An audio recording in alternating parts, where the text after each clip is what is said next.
Today I'm going to tell you why 5 flags is not realistic, it is not feasible, not achievable for most people watching this video. And I'm going to present you with a much healthier alternative that has a much higher probability of working for you. If you've been in this industry for quite some time, you are familiar with the most popular faces in our industry and what they're preaching. They are not considering some of the most important aspects of life. Peace and happiness are not gained by chasing a fantasy, which is what these guys are doing. They're chasing a fantasy, and what they're doing is they're spreading fear to sell their services, to increase corporate profits. And guess what? It's been working pretty well for them. Otherwise, they would have stopped doing it a long time ago. Now, the reason why 5 flags doesn't work like it's being shown on the internet is because of a number of reasons, okay? If we take a look at the past health crisis, we could clearly see that countries were shutting and opening borders all the time. They were shutting borders, they were opening them,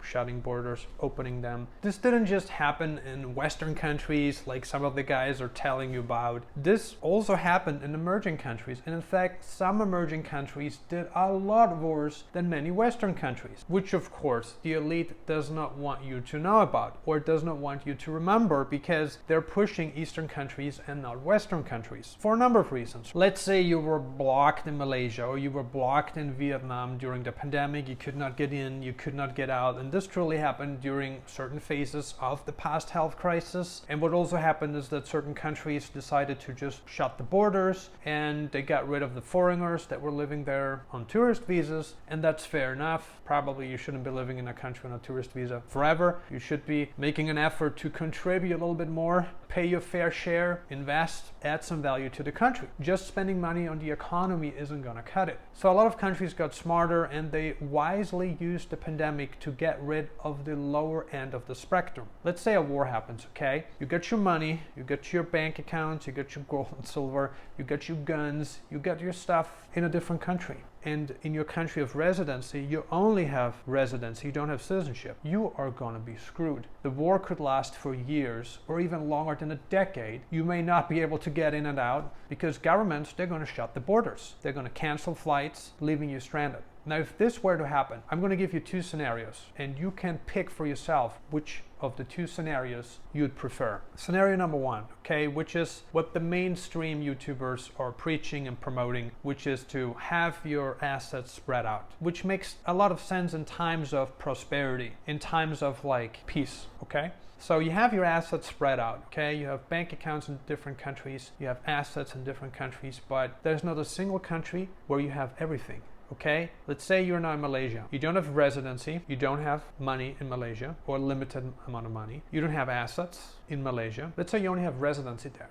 Okay, let's say Russia and the West go to war, which is plausible, could happen. We don't know. Could happen in 15 years, could happen in 2 years' time, or might never happen. We don't know. But let's say this happens, okay? You're in Malaysia, you cannot get back into Europe because Europe is being bombed by the Russians, okay? Or you cannot get back into America because America shut down borders. You cannot get in and out. Very similar to what we had seen during 9/11. You know, they closed the borders. Or during COVID, during certain phases, they also closed the borders, you know, to tourists, this and that. But a war is a very different situation. Now, this is an extreme situation, and, you know, we gotta have a look at more options here. But I'm just saying, right, let's say you were in Malaysia and this plays out and you have nothing in Malaysia other than your residency. The residency is all that you have. Well, if you cannot get money in and out for different reasons, you know, the governments can decide whatever they want to decide. You know, they can take banks off the SWIFT if they want to. They can stop payments. They can do whatever they want, you know. Even if you have money, you have no control. So the only real control is having everything in one country and making sure that you are set up for the worst case scenario, which you cannot in certain countries because you cannot own everything in certain countries. In some countries, you can own pretty much everything and anything that you want. But given this scenario now, okay, if you cannot get money in and out, or you have a limited number of assets in that country, and, you know, who knows what happens during war, you know? Things could get confiscated, right? They can confiscate gold. And just because this happened in America and in Germany it happened too, does not mean it cannot happen in Asia. It can happen in Asia too. Just because it did not happen before does not mean it's not going to happen in the future. It can happen anywhere. And there could also be a war in Asia. But in this event, right, you want to have everything spread out, or option 2, would you rather have everything in one place? Would you rather be in Paraguay, where you can own land, where you can have a residency, where you can own a house where you can have gold, silver, or you can own guns. That's another important one, right? In Asia, you're not going to own a gun. Good luck. Guns are assets. Precious metals, food, water, electricity, gold, intrinsic value, metals. This is what you want to be owning. You don't want to be in a country where you can't own any of that during an emergency situation because your money could become worthless. So I'd much rather be in a place, and some of you guys may not agree with my statement here, with my perspective, because you're like, well, you're playing with a very extreme situation that may never happen. Sure, that's all true. I'm not saying this is going to happen or it's not going to happen, but just talking about one option, one, possibility that could happen in our life. Hopefully it won't, but we don't know. So given that, I'd much rather be in a place where I have everything, especially the necessities to make it. Food, water, electricity, and also wealth, money, right? And you can have all of that in Paraguay. You cannot have all of that in Malaysia for a number of reasons. Well, I have to add here, of course, residence and citizenship, which you can have in Paraguay, right? And you can own guns too, which is fantastic. And that's another reason why we're promoting this country so hard. It's like you can have anything that you want here that you can have in America. Everything. Now, the legal protection here, and I'm going to make this statement because I'm always giving you a balanced view, even though I'm backing this country. I'm giving you a balanced view because you deserve it,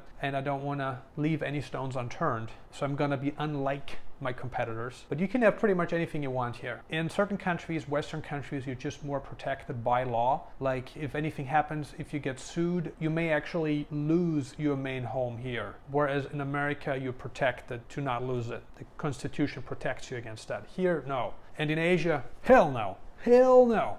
So anyway, I'm just being honest with you here about everything. And this is something to consider, right? So if you had two options, you want to have everything spread out in an emergency situation, you cannot access all of your stuff. And the pandemic has really shown the colors of certain countries and what they're capable of doing and what they're not capable of doing. And yeah, countries in Latin America, many countries were also closed to tourism, and that's their right, it's their decision. But residents and citizens were allowed to enter, whereas in Asian countries that was not the case. Anyway, talking now about 5 flags, okay? In theory, it's possible for it to work. During certain times it certainly works, but another point to consider is the amount of headaches that you have owning stuff in different countries. Nobody ever talks about that. Like owning companies in certain countries, there's always compliance, there's always accounting, there is always the yearly submission for your taxes and all that stuff, and I own companies in multiple countries. I'm dealing with this stuff, and this is a headache.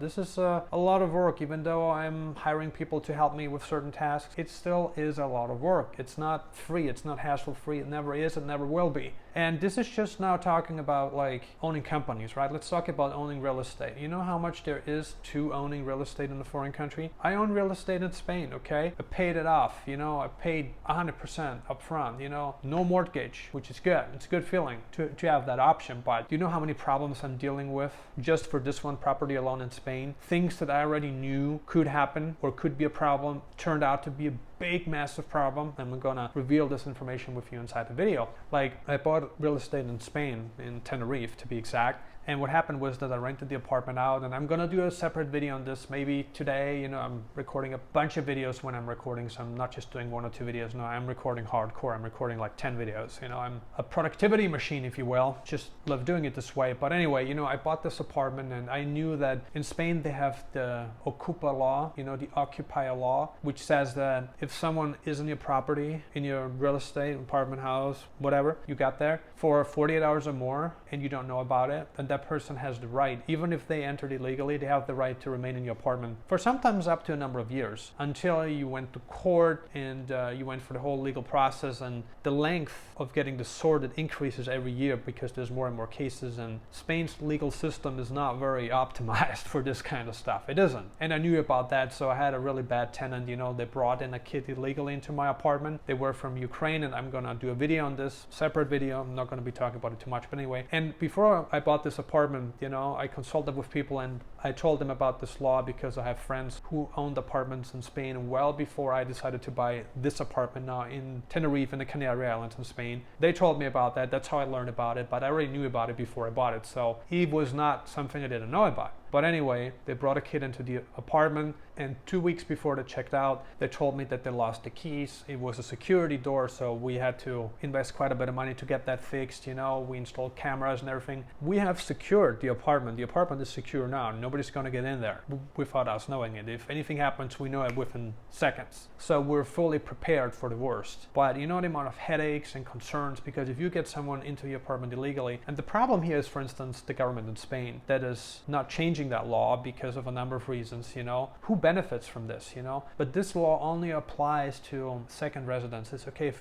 it's your main home, this is not going to happen. Okay, they can't do it. But if you're like on a vacation, you know, you went on a vacation and you were like, I'm going to come back in a week or 2 weeks time and going to have a good time again in my apartment. Well, you wake up and smell the roses when somebody entered your apartment illegally, and you come back home and you're like, hey, holy cow, there's not a person living in my apartment. It will take time for you to get those people out. Some people who this happened to, they took the law in their own hands, which is also not the preferred method, but you do have multiple options to deal with this situation depending on how aggressive you want to be. And in some instances, the government does not protect you. Some people think that they have to take the law in their own hands, and I completely understand that point of view as well, because as an investor, you're not protected, because the laws in Spain are against landlords and they're pro-tenant for a number of reasons. After the housing crisis, they put this law in place. I know it's already a couple decades ago and they never changed it, because the people who benefit from this law, they're going to vote a certain government, you know, a certain party, and this is just how everything is these days. It's all political, but it's not fair, you know. You've worked your whole life to save the money to pay taxes and buy this place, and you have in another country, you have a second home, and all of a sudden someone enters your apartment illegally and you have to deal with this situation possibly for years. Not an ideal situation. This can happen in many countries, especially in Western countries these days. In Texas, this does not happen. If someone enters my apartment illegally in Texas, let's say somebody points a gun at me and they entered my apartment illegally, I can shoot them. But in Europe, you can't do that, you know, in most countries, I guess, but